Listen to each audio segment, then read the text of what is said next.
Hey everybody, welcome back to Suburbs of Seattle. I'm your host Andrey Gulyy, and today we're talking about mistakes that home buyers are making in 2023.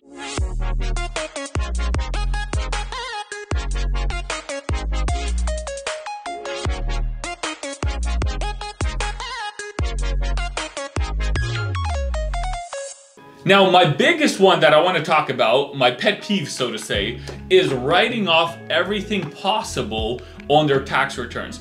If you're looking to buy a home, do not do this. I know plenty of people, most of them 1099 employees like truck drivers and a few other people that I've helped over the years, that come to a lender, say, hey Bob, I want to get pre-approved. And Bob looks at their taxes and says, well, Serge, you made negative $53,000 last year. How do you expect that we can give you a loan, right? This is the biggest thing that people do wrong, is writing off everything possible. If you're a W-2 employee, it's a little bit harder to do this, so you're usually on the safe side.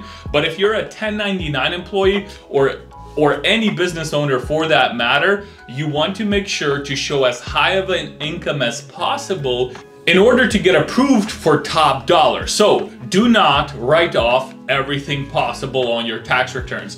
I usually try to see what's the maximum amount I can pay out of pocket comfortably to show the highest dollar on my net return. So that's at the top of our list. Moving on to the second one. The second mistake that you should not make is being too picky when buying a home. Unless this is your dream home, which for most people it's not, unless this is your dream home, you do not want to be too picky when buying your home.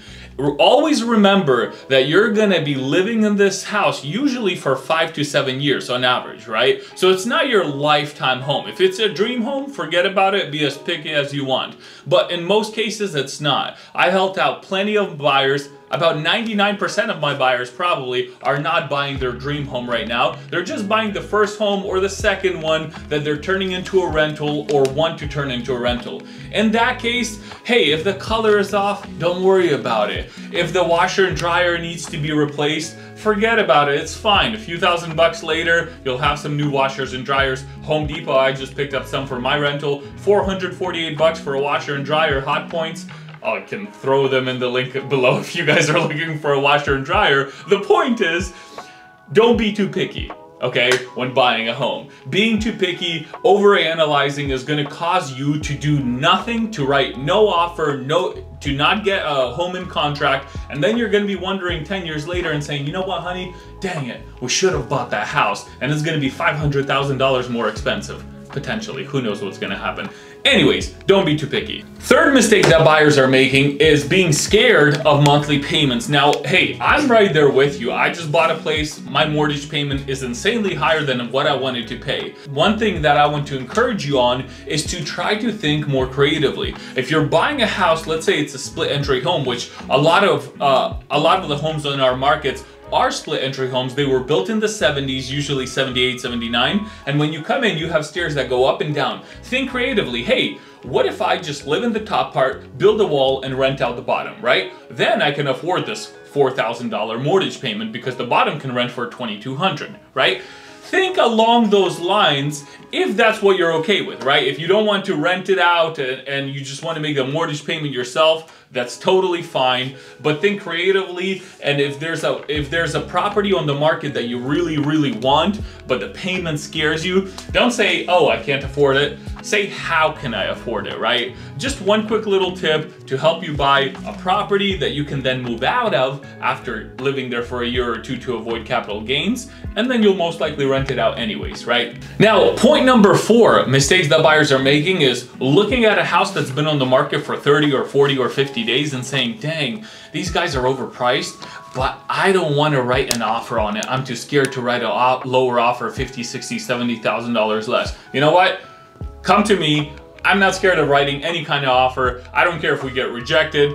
Most agents are scared of writing lower offers. I'm not. So if a house has been on the market for over 30 days, okay, let's just call it 45, just to keep it safe, because the average days on market right now in King County is 34. If a house is on the market 45 days or more, write a lower offer. If your agent is scared to write a lower offer or scared to negotiate for you, fire your agent. Come to me, my number's down below. Oh man.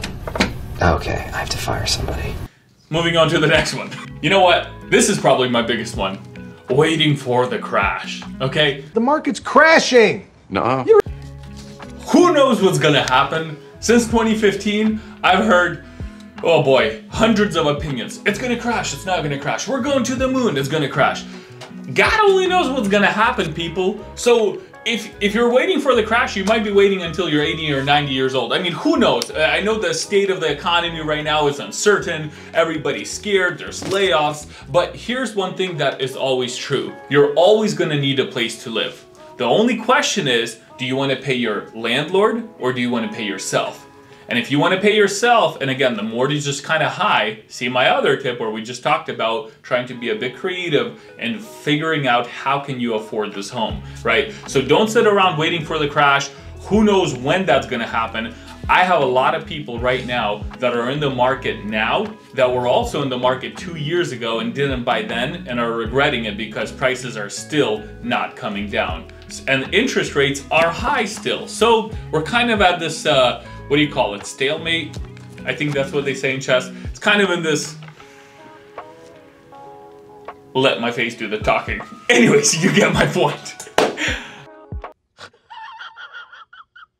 And for the last one, and this is a common mistake that people actually think, is that they need 20% for a down payment.